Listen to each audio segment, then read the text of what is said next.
Students face a number of stressors, from academic pressure to finances. Experts say mental health issues are only worsening. We found that psychological distress almost tripled. So it went from about 10% to 27%, and that's for Ontario. McMaster University conducted a 10-year study to see if there was a correlation between teens' mental health and cannabis use. They found consumption was a factor, especially over time. It's possible that cannabis potency that's increasing is kind of explaining why that relationship is getting stronger over time.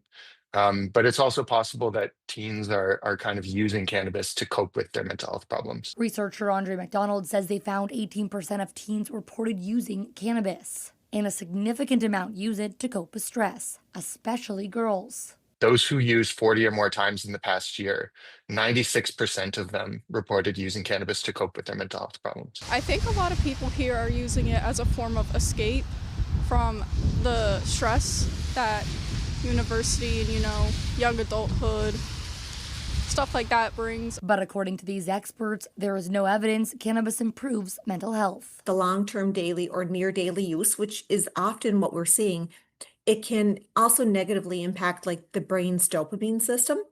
And that gives people the feelings of pleasures and joy and things like that. So this can make young adults feel like fatigued, low in mood, unmotivated. The accessibility of it and number of consumption options makes it easier for teens to get it.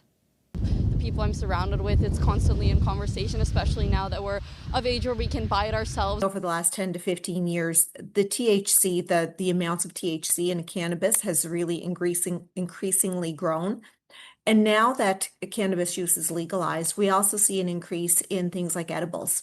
Helen Ludi advises young adults to be careful of any drug use. She adds that cannabis has been linked to both temporary and long-term psychosis, as well as schizophrenia. And look out for signs that your use could be getting out of control, like craving it or increased tolerance.